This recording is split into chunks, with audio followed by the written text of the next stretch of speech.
Good evening, everybody. How are we all? Hope I'm online. Hope you can hear me a little bit better than you could last week. I've got a few complaints about my microphone levels, so we'll see. It should be a bit better tonight. Let me know. Hello, everybody. So, is it really only a week since we were talking about the announcement of Plastic Ono Band? And here we are again. It was only a week, wasn't it? It feels more like 2 or 3, but things move fast. I was just thinking earlier on, those of us that are fans of the Beatles and the solo members of, it's crazy that this band's been split up 50 years and we still constantly have new things to talk about. And I was thinking of like a modern equivalent of I think, for example, Arctic Monkeys are one of the great bands of recent years. But if this was an Arctic Monkeys channel, I'd have nothing to talk about, and that's sort of one of the big current bands. So yeah, strange. Hello everybody. There's lots of hellos coming through. Hi, you okay? Little cheeky extra live stream just to talk about this new thing. What we're calling it? We're calling it McCartney 3 Imagined, I guess, to give it its full title. Interesting. So I think there's a few misconceptions out there about what this is. I think there's still a few unknowns. There certainly is on my part, and I'm hoping that I'm going to learn something from a few of you tonight as we go along, because I'm taking it all in. I'm like a sponge on this at the moment, taking it all in and trying to figure out what this is all about. So I thought it would just be interesting to have a chat like I did last week on Plastic Ono Band and just dissected the announcement and what is it, what isn't it, what are we getting. I thought we could maybe do the same with this. So, well, where do we start? We'll come on to it in a moment. Hopefully, just a little bit of an aside for a moment before we start the main business of the evening. Hopefully, a lot of you have now seen by now I'm doing another competition. These are the prizes here. There's dice and McCartney 3 plectrums inside that bag. There's McCartney 3 on cassette. There's a McCartney 3 CD, which could be a spare or it could be a first copy, whichever. There's a video that I did last night. Feel free to check that out later on, where you can enter to try and win those. That's part of this stuff that Capitol Records very kindly and unexpectedly sent to me this week. What I've done to deserve it, I don't know, but it was very honoured. I was very pleased to get that, and I got this yesterday as well. So this is relating to this new release. This is the new Dice Box McCartney. There, I know a few of you have got these as well. So let us tell us all. Shout it out to the world if you've got these as well. So there's the dice, and it's got. I don't know whether this camera will pick it up or not, but it's got on the various sides. It's got the names of the people who are involved in this new album. Blood Orange, I don't know them. EOB is Ed O'Brien, Radiohead guitarist. Damon Albarn from Blur, for example. Paul McCartney, never heard of him, but maybe he's some up and coming guy. 3D, I don't know them. So there's a lot of people on here that I don't know.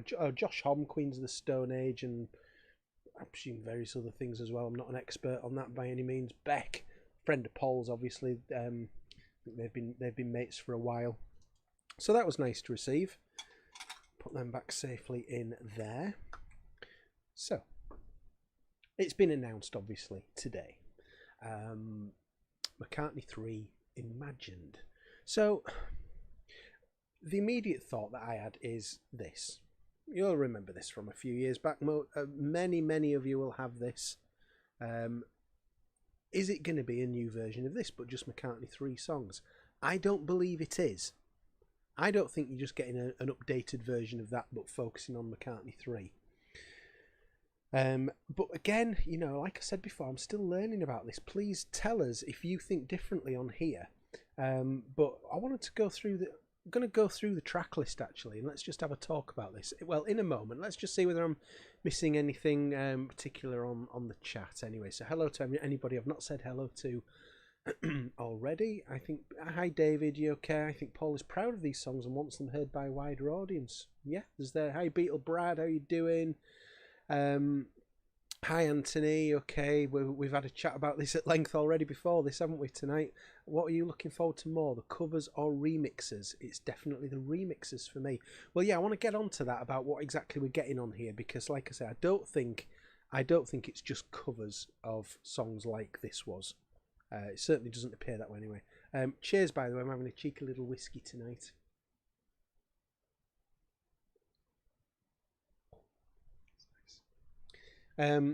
So, David, you got 2 tins. How did you manage to get 2 tins? That's brilliant. Well done. You didn't get any plectrums, though, did you? We've had that chat. So, yes. Anyway, right. Thank you, everybody, for your comments. Keep them coming through. Yeah. Oh, Claire. Hi, Claire. So, watch the Kiss of Venus video earlier. That's the... What's his name? Is it Dominic Funky?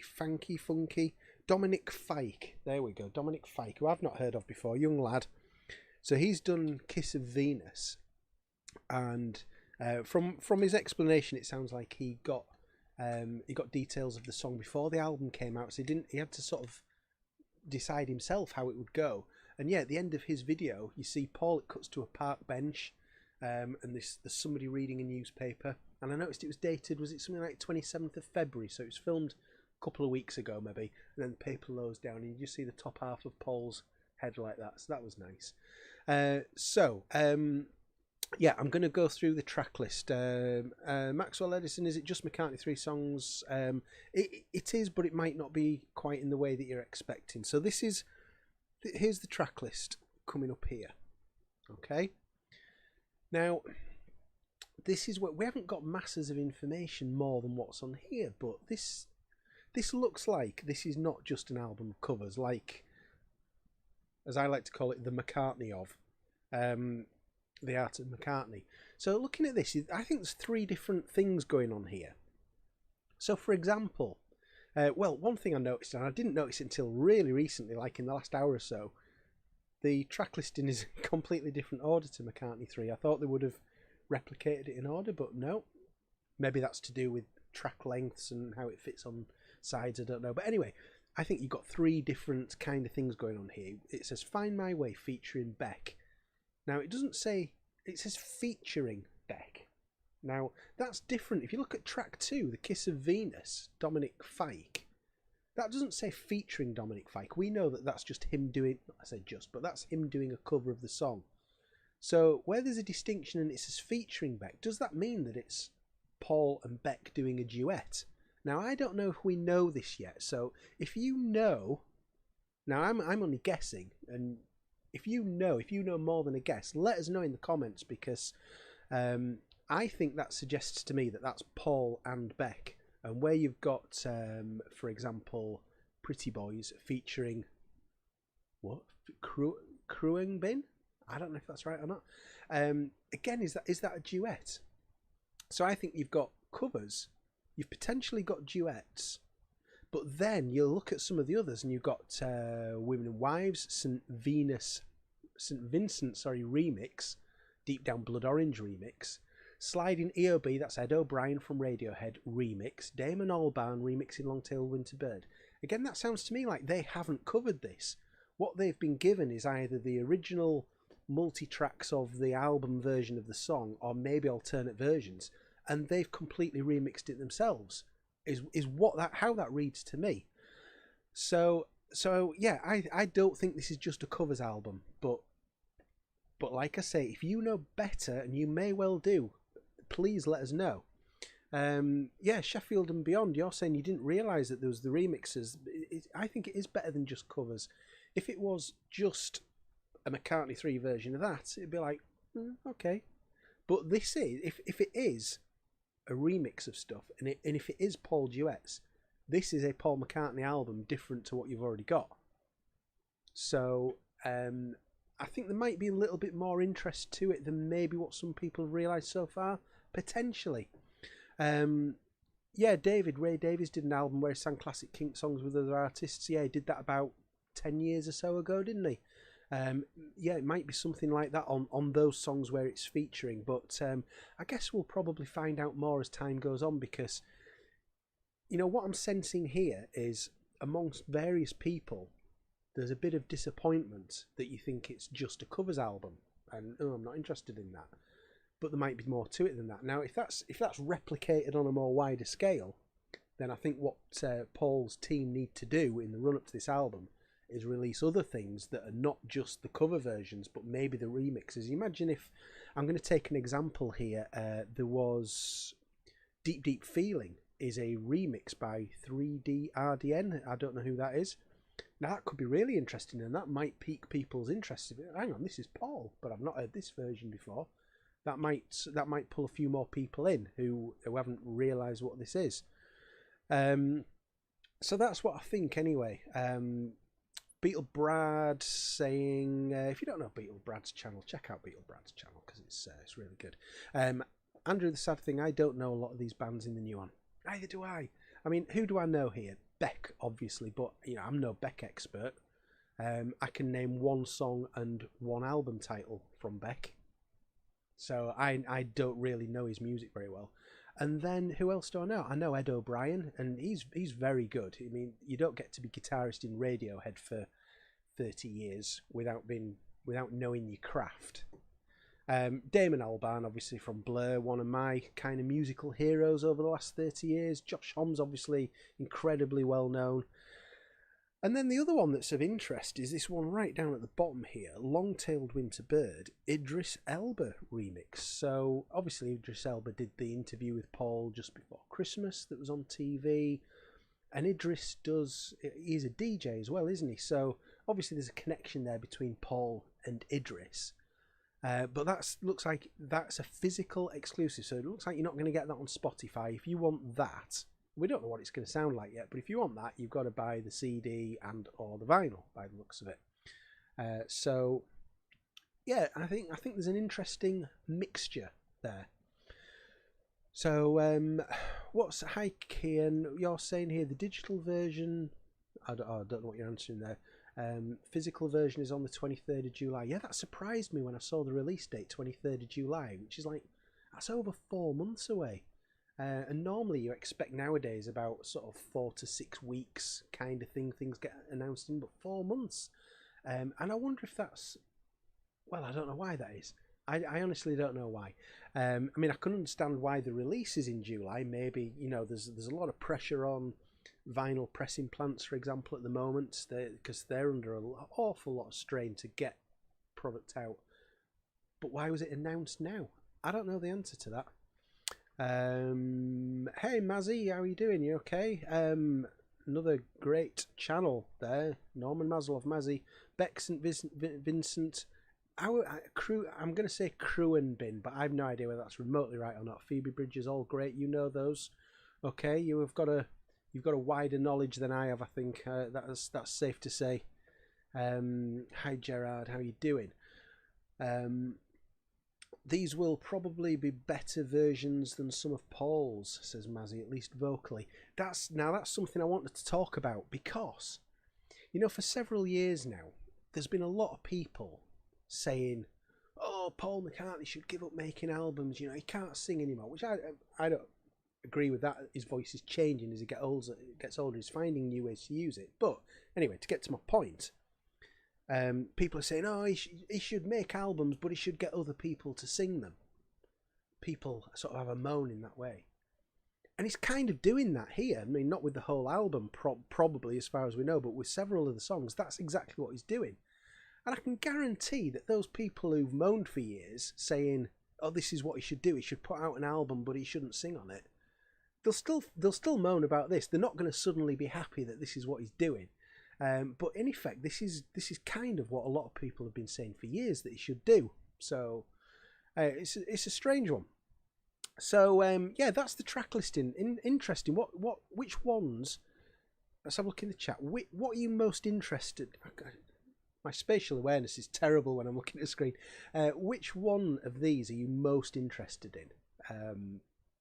Let me know. I would be interested to have a look at what comes through as is the one that sort of seems to be the most eagerly anticipated. I think for me, well, it was sliding when I thought that it was Ed O'Brien actually performing it, because I thought he'll do a really good version of that. I think probably Damon Albarn doing Long-Tailed Winter Bird is probably the one I'm keenest to hear, because I'm such a fan of Blur and what Damon's done over the years.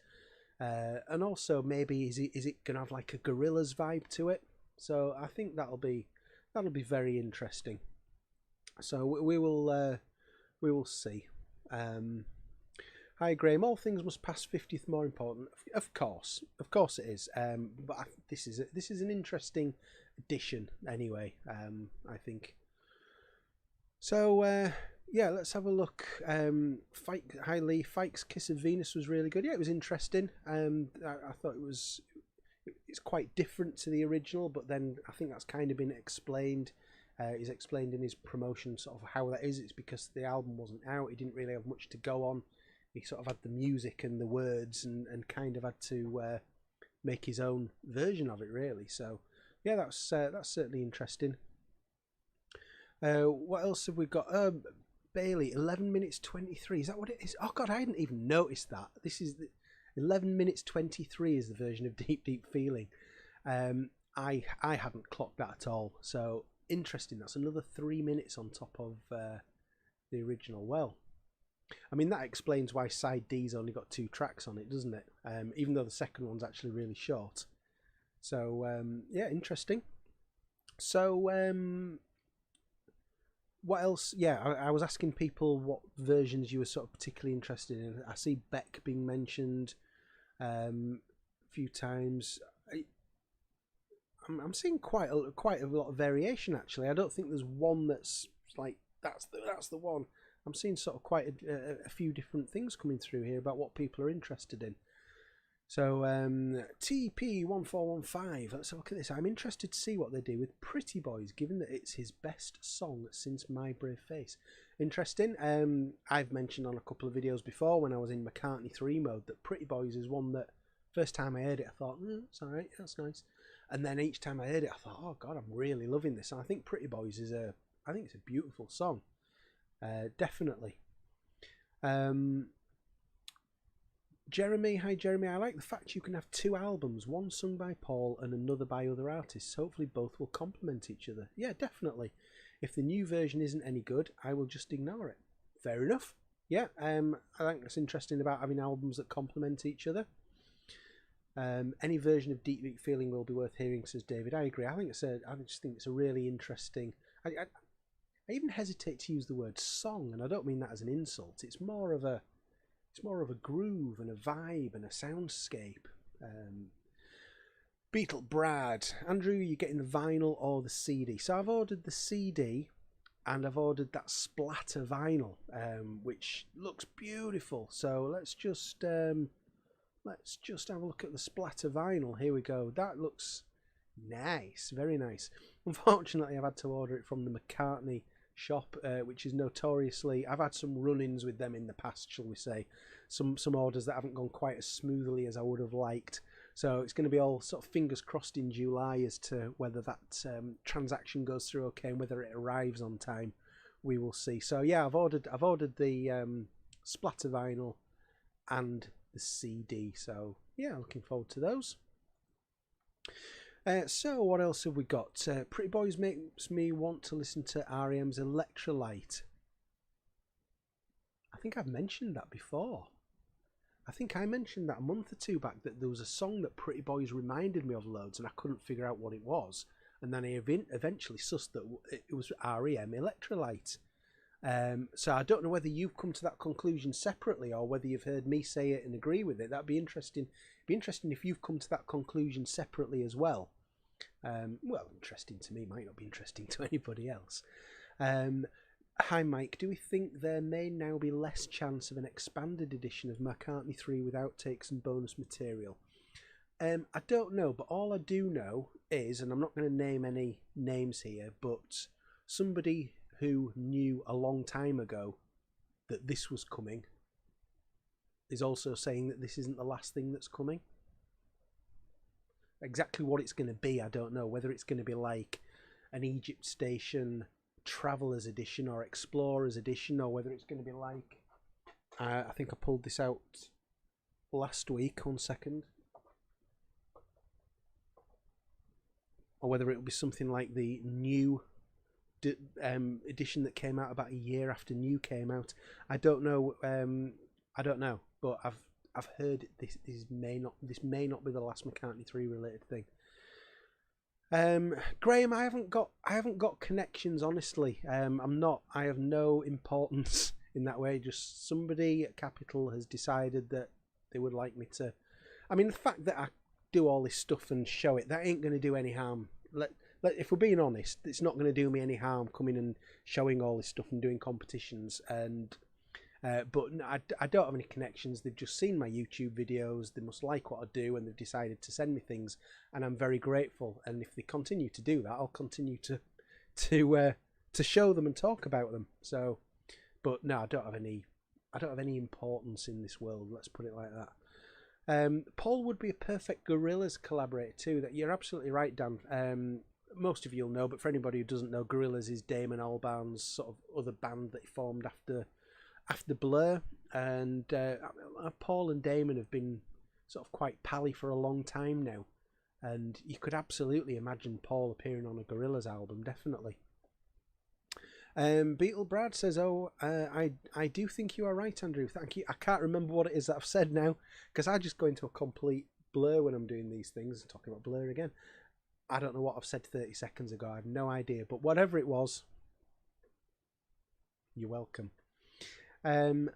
Mazzy says, I suspect the Splatter LP will sell out quickly. Well, it has in the UK already. The UK shop. I just got in, so when the announcement came through at 5 o'clock, I was busy cooking, and so I got a buzz on my phone for a notification of a Paul McCartney tweet. So I thought, oh God, I'm busy cooking my salmon and potatoes here. So I couldn't do much about it, and I saw that there's this Splatter version. So I ended up having my meal, watching a bit of telly. I thought, I better go and get this thing ordered. Got it ordered, and literally about 10 minutes after I got it ordered, it sold out in the UK. So I got really lucky there. Yes, David, you must be very important to get 2 tins. Do you, I assume you don't know why you got 2 tins, but yeah, well done. I assume you're going to keep them both, yeah. The McCartney 3 Deluxe set should come with the promo dice. Well, maybe it is if it's an elaborate enough box, then maybe it will. But if it's something just like an expanded vinyl or something like that, then I don't know how they do that. But we will see. Splatter vinyl still available in America. I think did I hear as well that the You Discover site, the German site, it's still available as well potentially. So, but certainly, I don't think it's not unlimited supplies of that. If it's gone within 2 hours in the UK, it's probably going to go fairly quickly everywhere, I think. We need a McCartney 3 board game to use the dice with. Yeah, that'd be good, wouldn't it? I mean, I'm trying to create games. I'm trying to create games with these dice. So these 3 dice here that are in here, along with these plectrums, these are the dice that I'm going to use for the competition, and the winner will win these dice. So obviously people have been saying, how many times do you think it will take me to roll 3 McCartneys? Bear in mind, it's only on one of the 6 sides. It's a 1 in 216 chance if we're going to go mathematical every time. And there's a lot of people saying it'll take me 3 attempts. Well, I think it'll take more than that, but you never know. So I thought I got really lucky then, thrown 3 threes, and then I remembered that that's on 5 sides of the dice, isn't it? So yeah, I mean, that's the only game I've come up with these dice. But these are the dice that will be won in that competition anyway. So let's put them safely back in that bag. Andrew, am I doing a McCartney 3 giveaway? Says Adam. Hello, Adam. Yes. Yeah, check out. Not now. Once I've finished, feel free to go and have a look at the video that I posted last night. That is launching my McCartney 3 giveaway. Yes. Oh, Mazzy, you got dice last time, but not this time. You didn't give McCartney 3 enough credit. Well, maybe that's it. We've got to play the game. I'm not playing any game, let's put it like that. I'm just, if I like something, I'll make videos about it and I'll talk about it. And I did like McCartney 3 a lot. Claire, I wonder why Paul has decided to do this with this album and not one of his previous albums like Flaming Pie, which is a great album.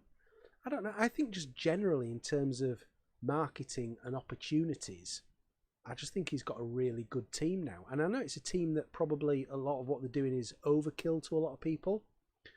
But I just don't think they were thinking like that. It's nearly 25 years, isn't it, since Flaming Pie? Not far off. I just don't think they were thinking like that back then. But yeah, covers album of Flaming Pie and remixes, that'd be fun.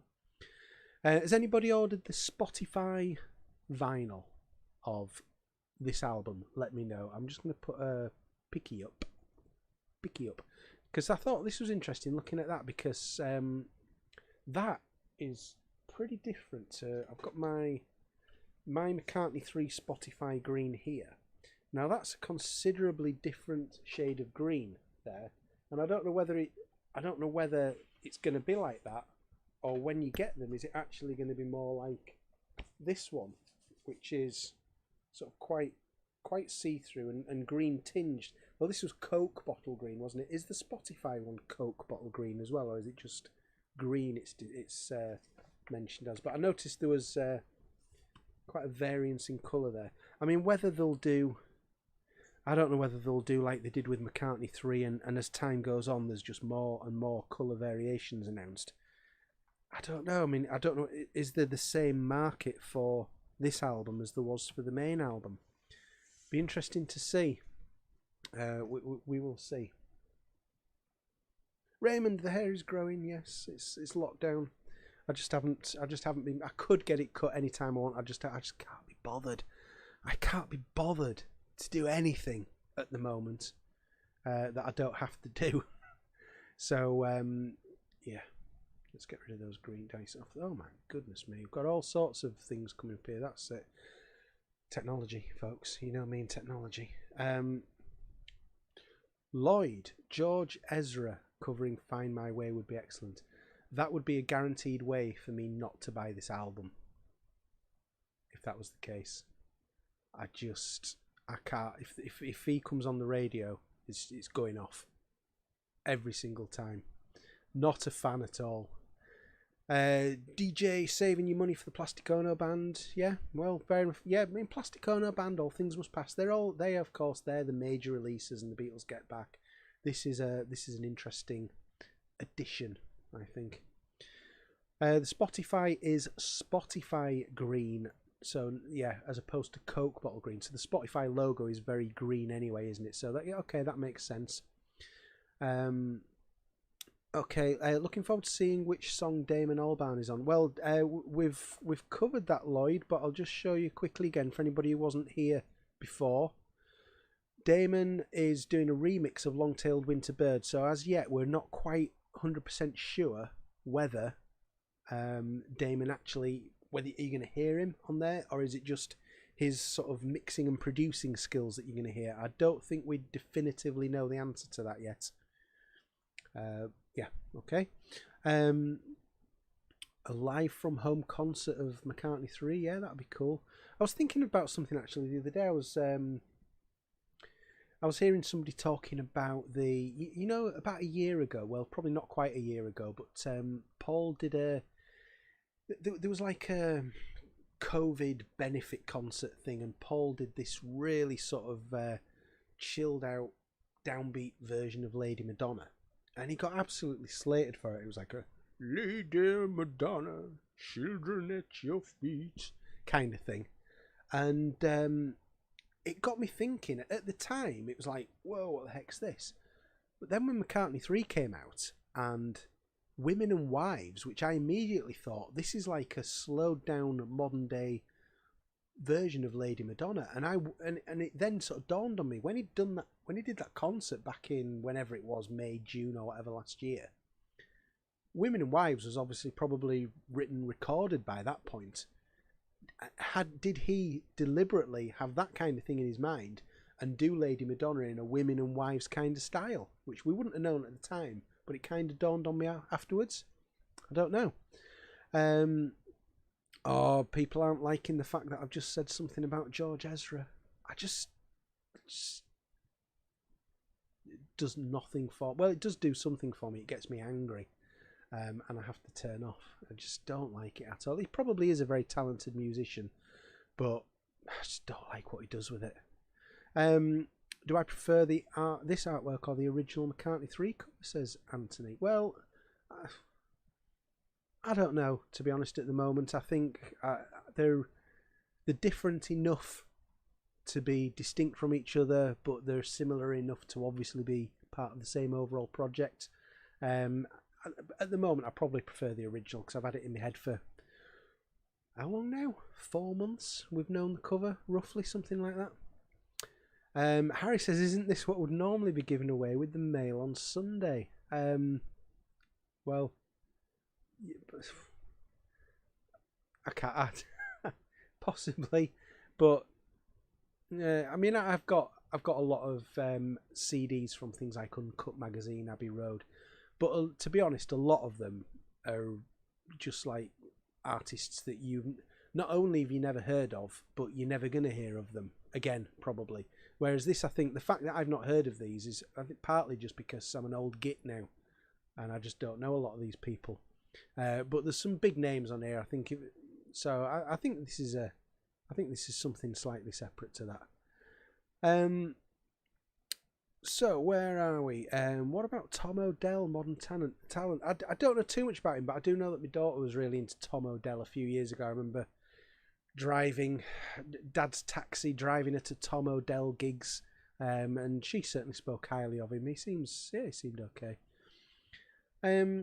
With McCartney 3 Imagined coming out in July, says Uncle Arthur, I can't see All Things Must Pass coming out before that. I think this is one of those things that isn't going to step on the toes of that.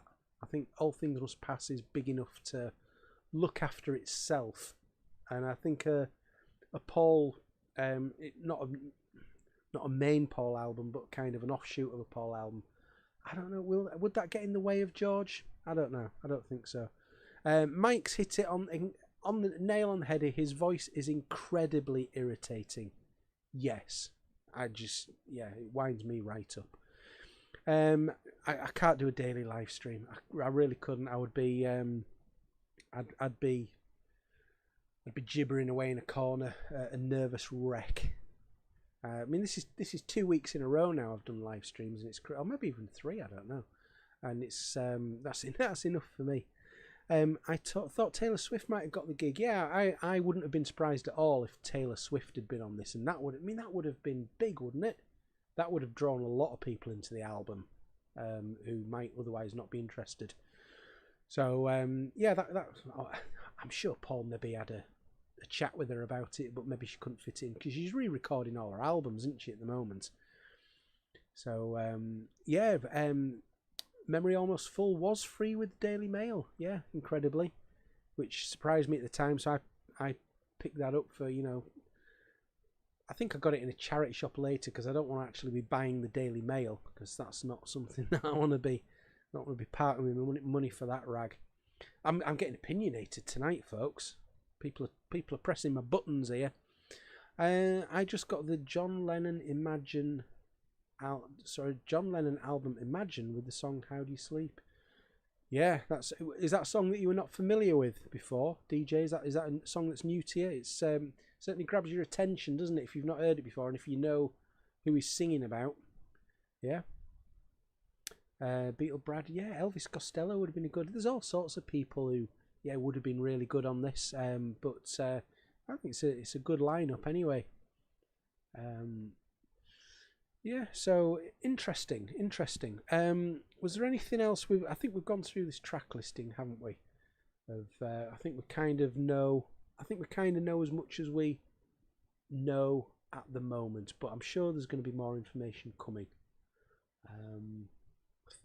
I think we've kind of done that. So I think in terms of McCartney 3 Imagined, that's kind of what I wanted to talk about. So I'm happy to stay on for a bit and talk about anything else, or if you've got anything else you want to talk about on McCartney 3 Imagined, happy to do that. Let's see what comes through in the chat. There's quite a gap between the digital and physical release dates of David Gray's new album as well. Does that mean that the digital is coming out first because you can literally put that out whenever you've got it? Is that what you mean? So is the digital version of McCartney 3 Imagined coming out before July the 23rd? I don't know the answer to that. If you do, please tell me, because that's what we're here for. We're here to learn about these things. It's new to all of us. Yeah, let's see if anybody knows the answer to that. Just checked out the price for the Splatter album from America, under £30. Well, that's cheaper than we can get it from here, isn't it? But that's always the case. We always get ripped off here in the UK. Yeah. So right. There's lots of people assume I'm not going to get political, folks. That's an area I'm not going down. But all I'll say is, anything I've said about the Daily Mail has got nothing to do with politics. It's just a rag. So yeah, I'm not getting into that, because that's a guaranteed way to fall out with people. Am I a fan of the McGear album, says Tony? So I got the reissue when it came out. Was it last year or the year before? Would have been 2019, wouldn't it? And I hadn't heard the album until that. But yeah, I enjoy it. There's a song on there called what is it? Norton something. Have I got it to hand? Have I got it easily to hand? Let me just have a quick look 1 second.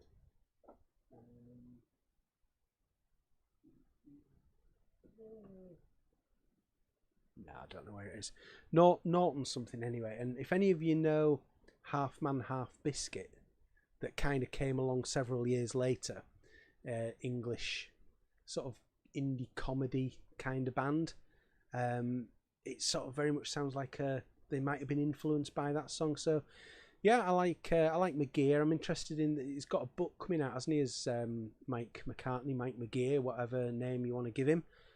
He's supposed to have a book coming out fairly soon, which is like all his early photography stuff. So there's going to be loads of stuff of the Beatles in there, no doubt. There's got to be.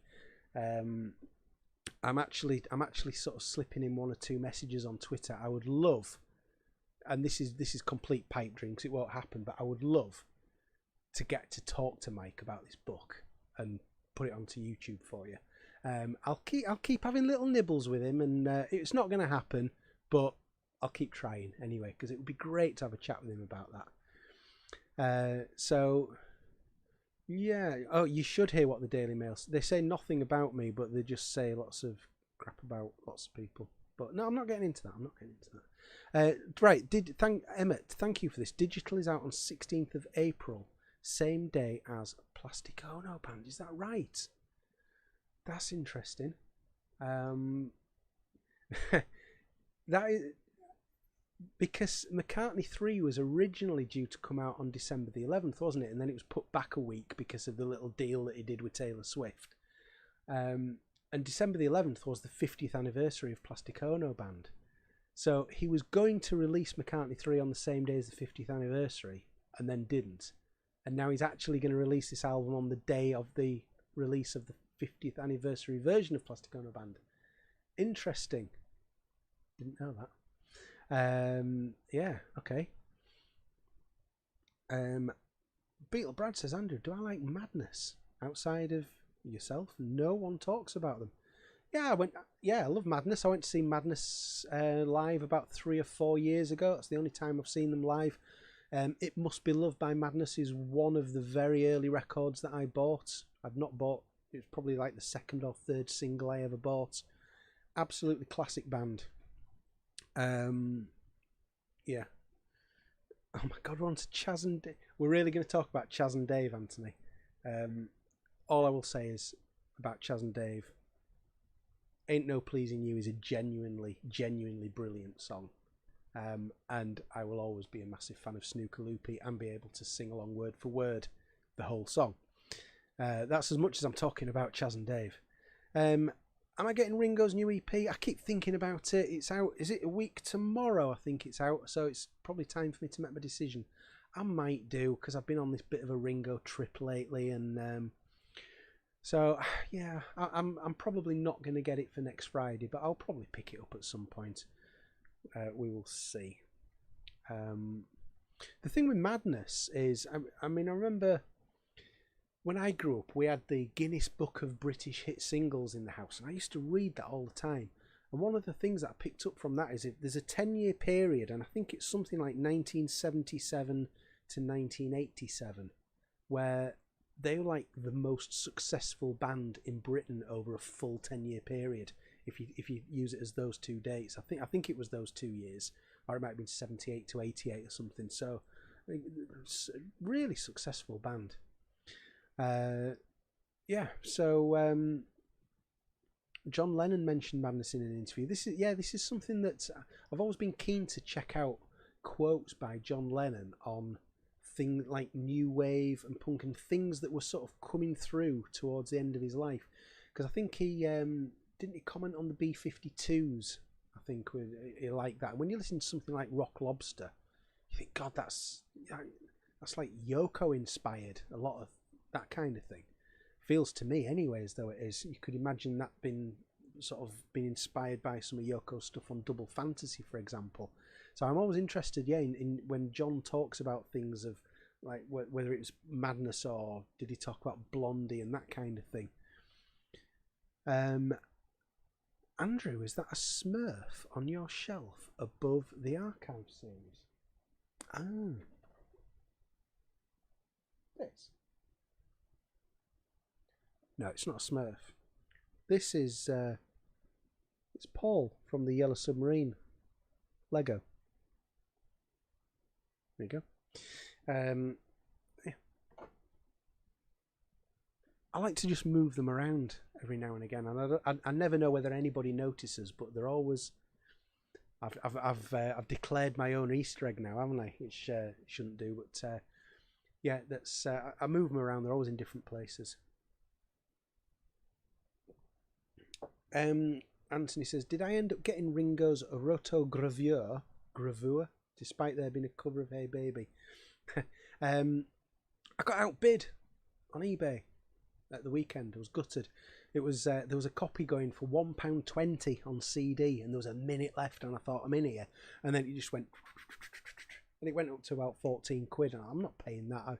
I think I was prepared to go up to about £4, and then with 20 seconds left, I thought, nah, I'm not doing that. Lennon spoke about Springsteen. Interesting. I'm guessing favourably, potentially. What else have we got here? Lennon interview 6th of December 1980 for his comments on other bands. I should know that.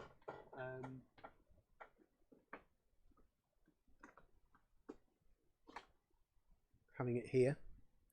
But it's one, I mean, you listen to it so infrequently that I've not kind of memorised everything that's on there. So let's have a look. Which section might it be? Does it sort of does it mention here?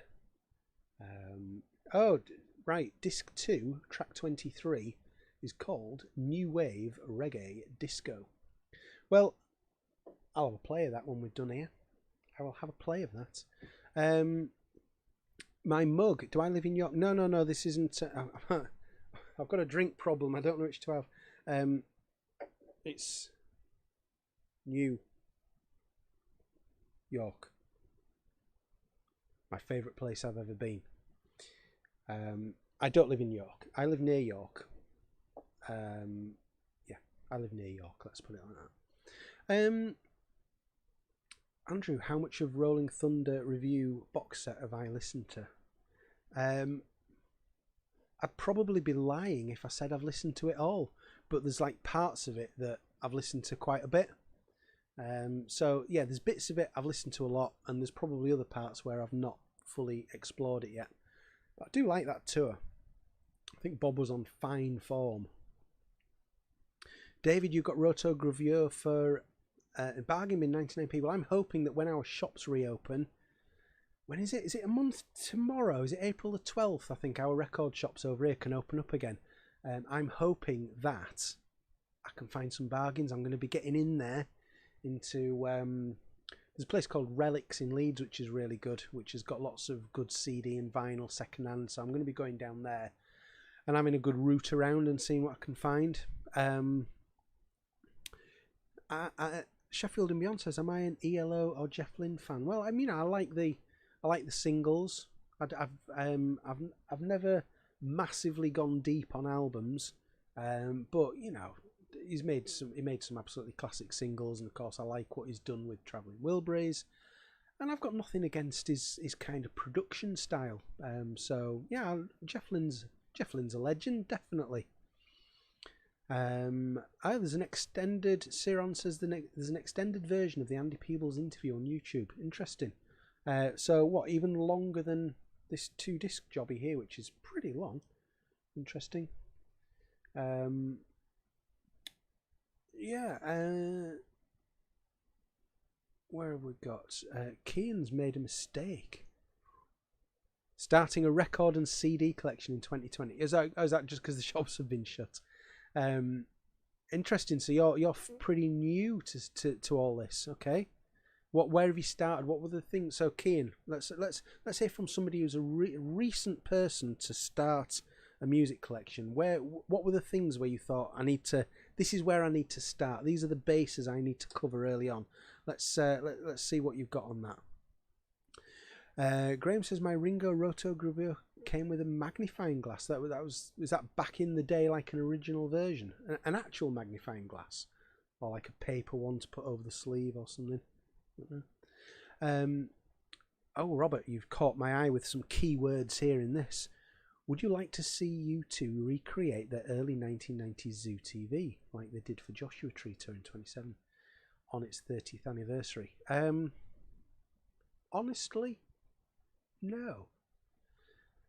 So I went to see U2 on the Zoo TV tour, August 1993, 20-minute walk away from where I'm sat right now, Roundhay Park in Leeds, and it's one of the most incredible things I've ever seen in my life. It was unbelievable. But no, leave it there.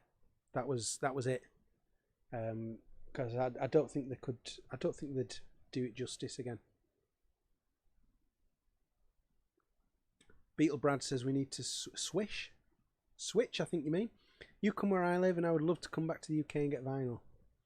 Well, I'd love to be back in America. I was supposed to be going to New York for Christmas this year, but I'm not convinced it's going to happen now.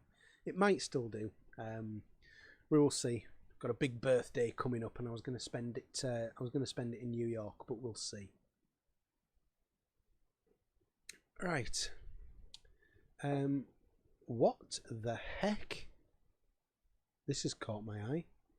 Ruby, did you know Kirsty MacColl compiled the track listing for the Joshua Tree?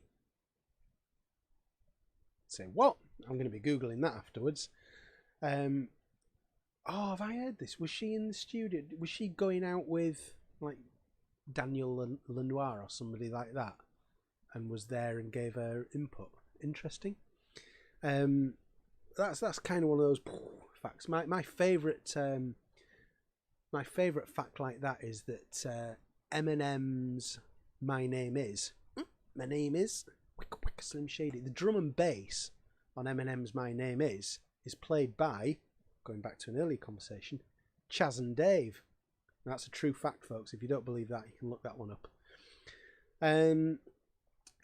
Pet Sounds in stereo or mono, says Anthony. Honestly, stereo for me, for Pet Sounds. And I know it's kind of not authentic because I don't think there was even a stereo mix of Pet Sounds until I think 1998 when it got a re-release. I think that was the first. I think Brian mixed it in stereo, and I don't think it had ever existed in stereo before that. So I know it's not authentic, but it works for me more in stereo. Yeah. I'll tell you what, you've just reminded me of something there, because I was talking to a friend earlier on today, and I go through these phases where there's Beatles songs that you like, you've liked them for years, you've maybe liked them for decades, and then all of a sudden, but it just clicks, and all of a sudden it just and it elevates itself, and that's just happened to me in the last kind of week, 10 days or so, and I've been listening to the stereo mono versions and comparing them, and it is, I Don't Want to Spoil the Party. So it's one of those that's like, oh yeah, that's a good song off Beatles for Sale. In the last 10 days, it's just absolutely taken off for me, and I can't get enough of it. But I was listening to the stereo and the mono version and realising that actually I prefer the stereo version of that, because the George's sort of twangy guitar parts that he plays through, where it goes down, down, down, down, down, at the beginning, You can hardly hear it in mono, but it's like really prominent in stereo. So yeah, that song for me is just absolutely taken off lately. It's like a year or so, maybe a couple of years ago. Same thing happened for me with Martha My Dear. It had always been, that's one of them nice little songs off White Album. And in the last couple of years, it's one of my absolute favourite Beatles songs now. And I've kind of I went through this phase where I was just like, any version I could find on YouTube of somebody at home playing Martha My Dear on the piano, just watching as many of them as I could. Here we go. Got a bit more information on the Kirsty MacColl thing. Kirsty was married to producer Steve Lillywhite, so yeah, I guess she was around, and that's a great that's one of them things you need to remember for a quiz, isn't it? Because that could be good. Dan's got it on, Chaz and Dave with a backing band for Labby Sifri. Who, yes, of course, did the original version of It Must Be Love, Madness. He then appeared in Madness's video, didn't he? Did Labby Sifri. But yeah, Labby Sifri was sampled by Eminem, and the drum and bass parts were played by Chaz and Dave, unbelievably. There you go. Oh, David, you're hopefully seeing Brian Wilson's gig in Leeds if it takes place. I don't know if it is taking place or not. I don't know whether it's... I don't know what's happening there. I didn't get tickets for that in the end. I sort of ummed and ahed about it. I went to see him about 3 years ago in Manchester. Only time I've seen him. And I just thought, I absolutely loved it. I was there to thank him as much as anything and just take it all in. So I've kind of done it now. I find it a little bit unsavoury, the Brian Wilson thing, because I just don't know how much control he has over what he's doing, and it feels as though he's maybe doing this because other people need him to. That could be wrong. I don't know, but that's just how it feels to me. Stuart says Beatles for Sale is the most underrated Beatles album. I'll tell you what I do think about Beatles for Sale. As a harmonies album, I think it's number one. The harmonies on things like I Don't Want to Spoil the Party, Babies in Black, and a few others, they're just fantastic. Absolutely brilliant. Claire says, would I consider doing a top 10 Queen albums? I'm going to do my wildly unpopular series of Pick of My Pops will feature either a Queen songs thing or a Queen album ranking at some point, definitely. Yeah. So I'll be doing something Queen related. Tyrone says, do I like Oasis? Oh, I've talked about Oasis at length, Tyrone. I'm a massive Oasis fan. Saw them several times. I was at Nebworth in '96. Oasis, in some ways, are a more important band to me than the Beatles ever will be. The Beatles are my favourite band, and they always will be. But there are certain ways in which Oasis are far more important to me. I might talk about that at some point. We'll see. But that's not for tonight. Sheffield and Beyond. I don't have the I Me Mine book. No, I've never read it. It's one of those. I think I will get round to it at some point. And I kind of feel that it just doesn't seem to get enough. It doesn't seem to get mentioned often enough for me to think that it must be not mandatory, but indispensable. I don't know. But I would like to read it one day, definitely, because obviously an important book. Ricardo, do you like some music of the Beatles' children? Yeah, so I would say the one I am a fan of is Sean Lennon. Seen him live a couple of times, right up close. I've met Sean. I've had a chat with him. That was interesting. He was a really nice guy.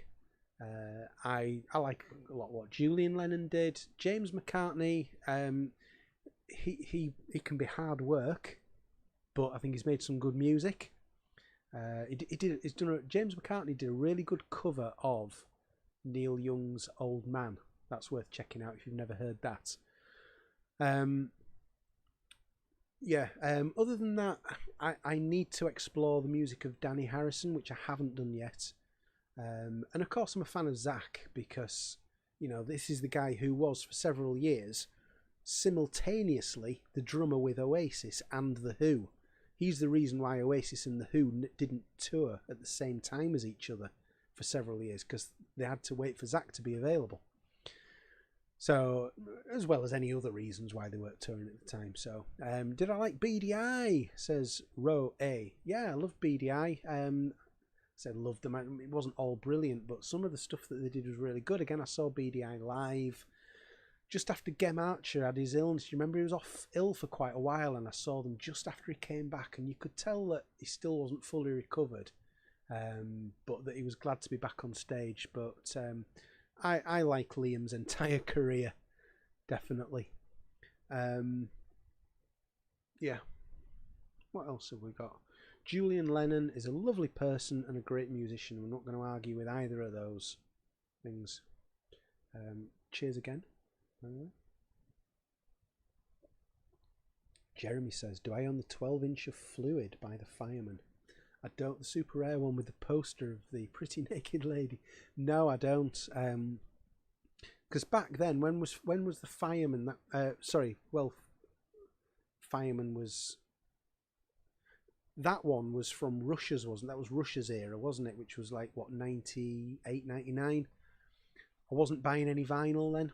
I was in my sort of 30-year gap of having stopped buying vinyl and not yet started back up again. James McCartney's done a good version of Gimme Shelter. I've not heard that, so I'll have to have a look at that one. Different Gear Still Speeding. Yeah, the first BDI album it's got some great songs on there.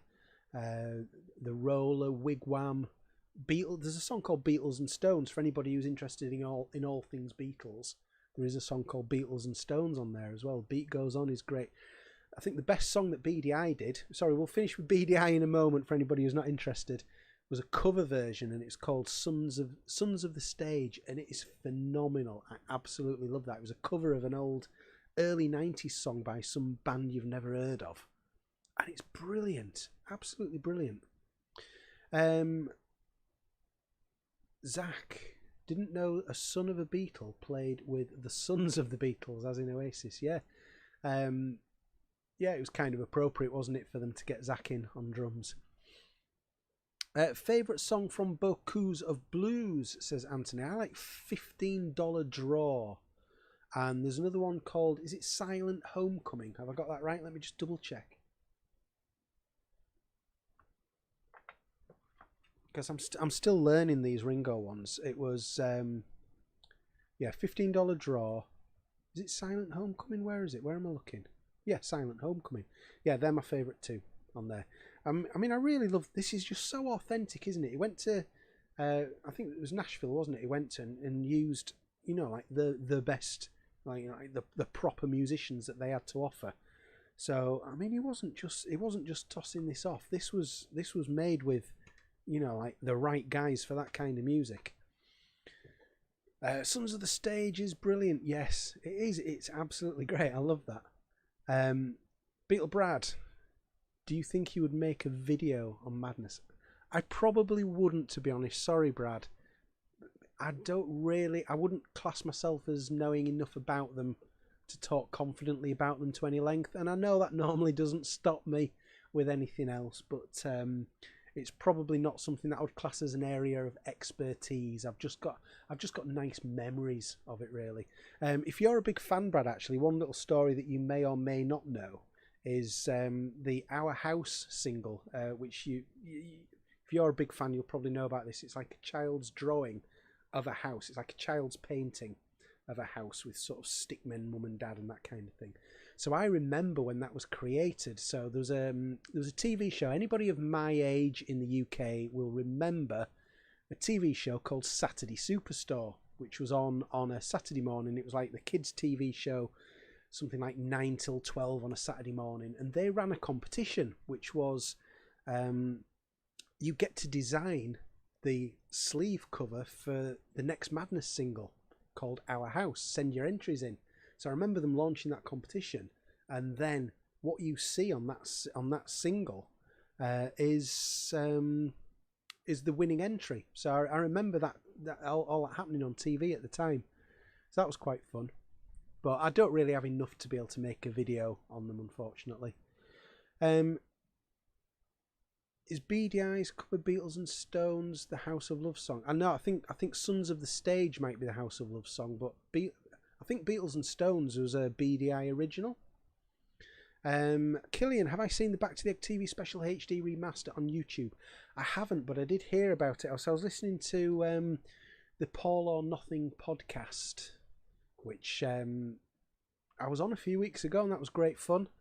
If you're interested in the Flowers in the Dirt era Paul McCartney, that might be worth having a listen to. Paul or Nothing podcast, if you Google that. But one of the latest episodes is John Heaton.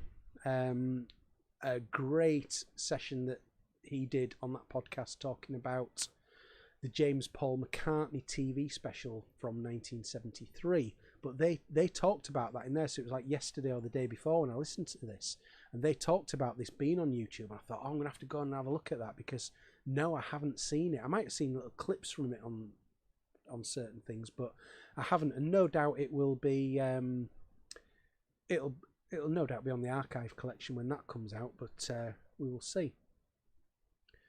Do I like Stone Roses, says Louis. Yeah, let's just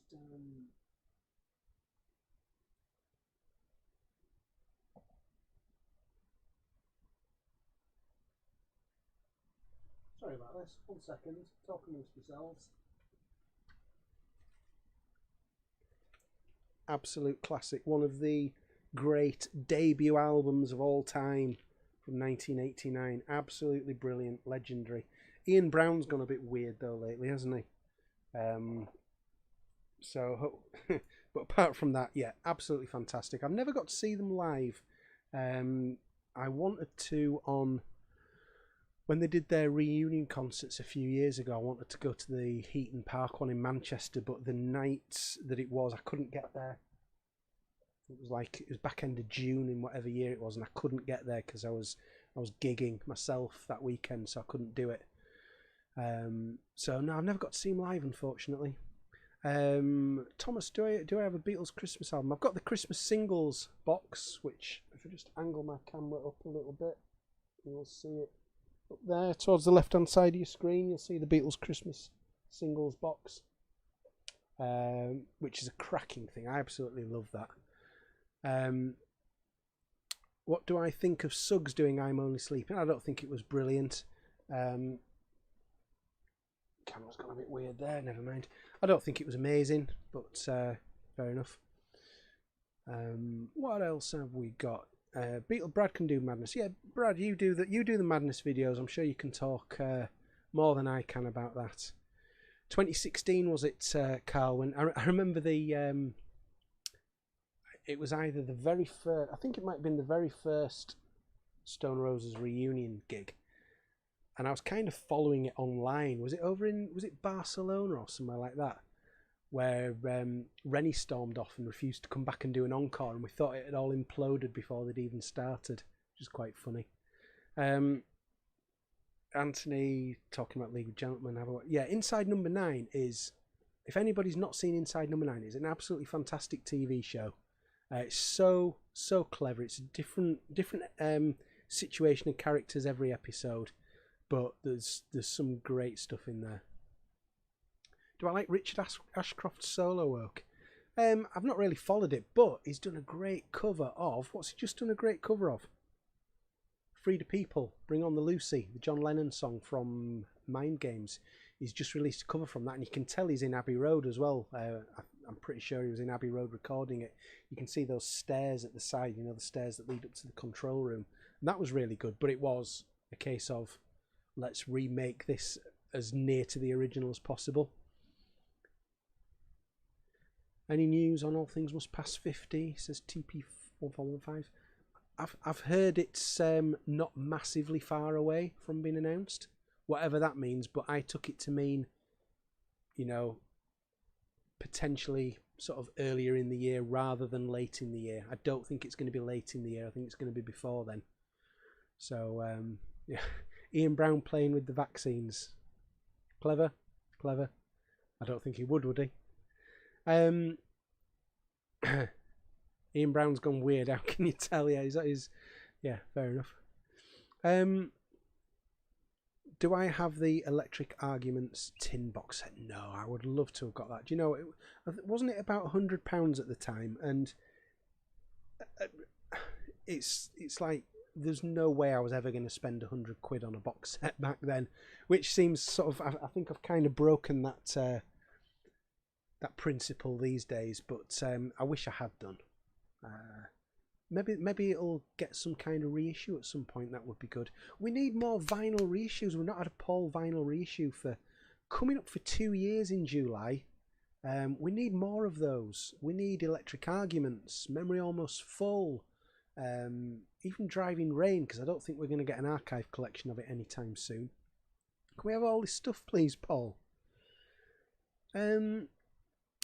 Andrew, says Jeremy, did you or anyone else buy and like any of the tracks from the McCartney cover album? Listen to what the man said and coming up by indie artists. That's not this you're talking about then. This is something else you're talking about. If you're talking about something else, then I'm not quite sure. Let us know.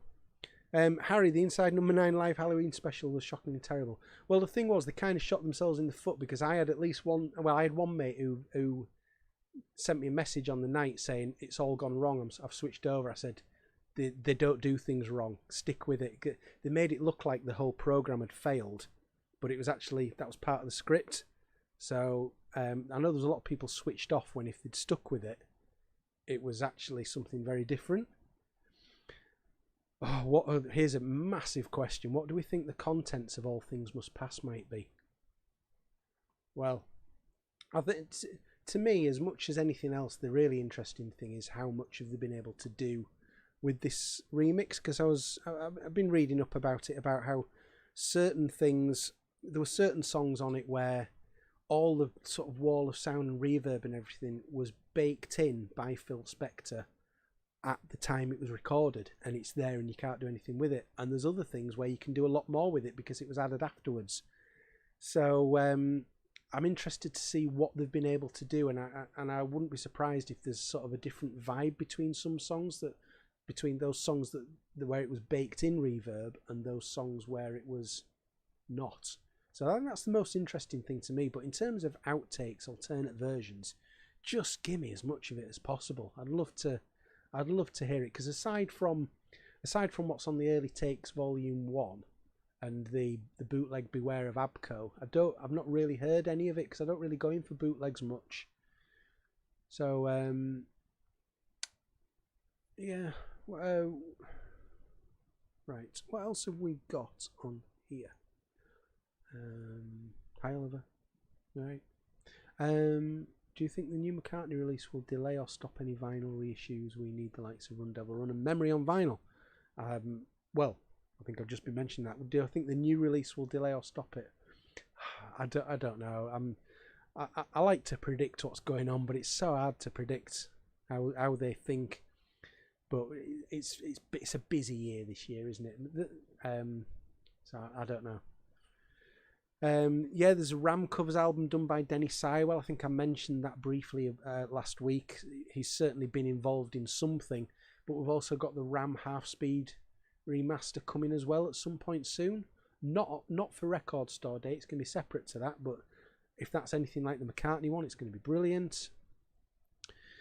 So Andrew, what box set would you like to see from Ringo? Well, I just don't think... I've not really given it any thought, because I don't think Ringo's given it any thought. He's already said it's not something that really interests him. Now, maybe if he sees... if Paul says something to him like, oh, the archive collection's been brilliant for me, reputation, bank balance or whatever, and if he sees that they're now coming out for John and they're going to come out for George, maybe he'll change his mind. I don't know. But I don't know how much of a market there would be for Ringo box sets. I mean, obviously there'll be the hardcore fans, but more of a crossover. I don't know. Interesting. Hi Kitsu Beatles, are you alright there? What else have we got? Do I think that there will be an Image copyright collection? Image? Do you mean Imagine? If you mean Imagine, possibly, because I know Bob Dylan's a fan of these, isn't he? Doing these copyright protection releases. Sometimes he'll just put them out for a couple of hours on New Year's Eve and then withdraw them from sale. But that's enough to protect the copyright for another few decades. So if there's a lot of stuff left over from the Imagine sessions, then maybe we might get something like that. We will see. Oh, very red.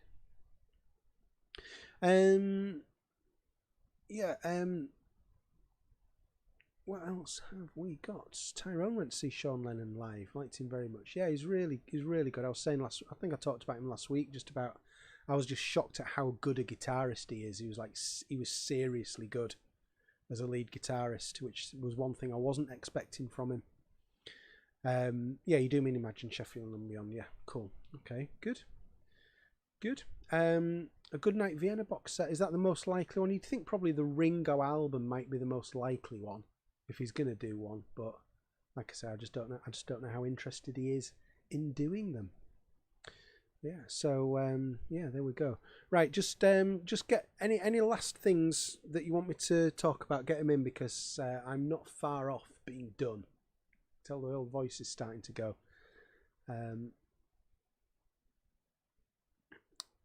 Brad says, what do I think of a Dave Clark 5 box set? I've not really given it any thought, but has he brought a box set out? I mean, I just don't understand why. It's a perfect example of somebody killing their own legacy by refusing to have their product out for sale. And, you know, there's kids around now. I mean, I'm not talking about in mass numbers, but there's kids around now who are interested in the Beatles. And there's obviously an awful lot of people, older people, who are interested in them. But the Dave Clark 5 stuff, they've just completely killed any interest, I think, by just not having stuff for sale. I don't understand it at all. Yeah, Oliver Rotogravure, yeah, I've been mentioning that I'm trying to get hold of that at the moment, but I ain't going to pay silly money for it. I'm going to wait until I can get it at a decent price. The other one that I'm interested in getting is it Stop and Smell the Roses, because I think there's quite a bit of Paul and George involvement in that one as well, if I remember rightly. I also got outbid on that on eBay at the weekend as well. So there we go. Do we think this year's archive collection might be back to the Egg and London Town? Are we even going to get an archive collection this year? I don't know. It's such a busy year for releases. There might be some room at the back end of the year maybe, but as I've mentioned before, it kind of depends on whether these legal issues have been resolved that's stopping him from putting out the release that he wants to put out. Greg says next colour issues should be Red Rose Speedway, Flowers in the Dirt, Flaming Pie and Wildlife. Yeah, I might be a bit soon for Flaming Pie potentially, but the others, I know when the stocks run low on the vinyl, then they do these reissues, don't they, just to keep them in stock, not to reissue them. Again, it's one of those things where people get really angry. Oh my God, he's reissuing Wildlife again. He only did it 3 years ago. It's not reissuing as such. It's getting more stock available so that it doesn't run out, and it's available for people to buy for years to come. So that's my. I think some people get a bit upset about things that aren't worth getting upset about, but I try not to say that to people because they get really offended. Yeah. So I listened to Back to the Egg today. It was very good, says Ruby. It's not my favourite Paul album. I've said this. It's one that I do struggle with a bit, but I hope that an archive collection of it would help me really appreciate it more, because that did happen for me with Pipes of Peace. I really didn't like Pipes of Peace. The archive collection really sort of helped me to get my head around it and understand it a lot more. Yeah. What's this, says Tyrone? May I inquire why my name came up? I don't know what that's relating to.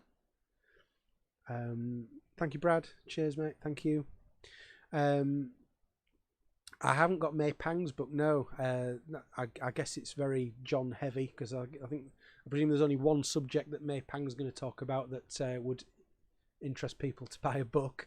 Is it a recent book? I don't know. Oh, David, you got Stop and Smell the Roses for 99p too.